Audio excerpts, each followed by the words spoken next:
ایمان اور عمل، ایمان اور انفاق، ایمان اور جہاد، ایمان اور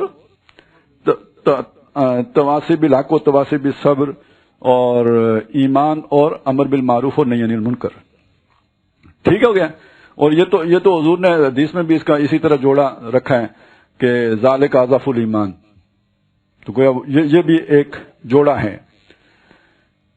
اب پھر وہی بات، یا تو یہ مانے کہ ایک عمل صالح ہے، جس نے ایمان کے ساتھ عمل صالح کیا وہ نجات پا جائے گا. تو اس کا مطلب پھر یہ لیں کہ امر بالمعروف نہی عن المنکر کی ضرورت نہیں ہوگی، تواصی بالحق تواصی بالصبر کی ضرورت نہیں ہوگی، انفاق کی ضرورت نہیں ہوگی. تو یہ کوئی سینسیبل بات ہوگی؟ اسی طرح ایمان اور امر بالمعروف نہی عن المنکر کرنے والا نجات پا جائے گا، عمل صالح کی ضرورت نہیں ہوگی. یہ کوئی سینسیبل بات ہوگی؟ تو اصل میں اب سمجھ لیں کہ یہ ایک ہی بات ہے. ہم عمل صالح کسے کہتے ہیں؟ تسبیح پکڑ کے سلمنی من کا ٹھیں اللہ، ہمارا عمل صالح یہ ہے. قرآن مجید عمل صالح کسے کہتے ہیں؟ وہ جہاد کو عمل صالح کہتے ہیں. امر بالمعروف نہی عن المنکر کو عمل صالح کہتے ہیں.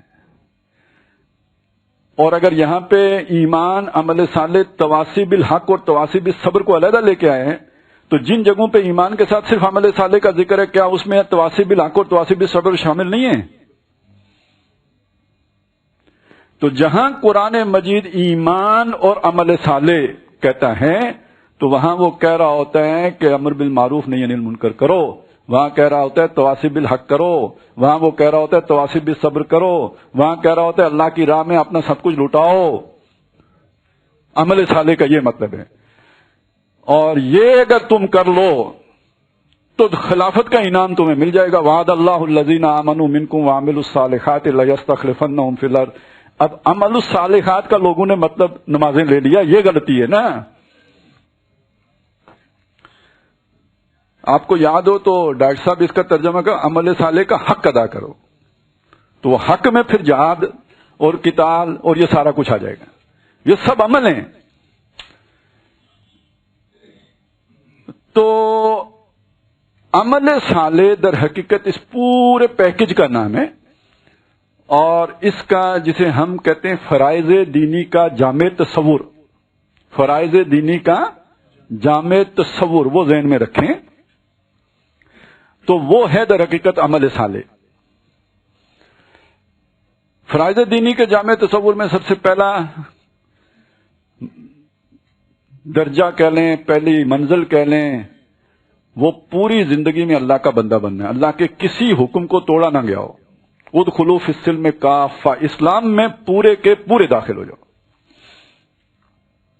افتؤمنون ببعض الکتاب وتکفرون ببعض، کیا تم کتاب کے ایک حصے کو مانتے اور ایک کو نہیں مانتے؟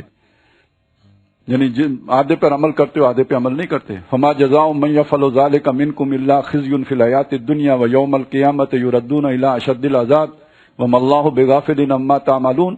تو یہ جو ہے اپنا عمل صالح، اس کا جو جامع تصور ہے، اس میں پہلا مسئلہ یہ ہے پوری زندگی اللہ کی فرما برداری میں دے دی جائے. اللہ کو آدھا تیتر آدھا بٹیر پسند نہیں ہے،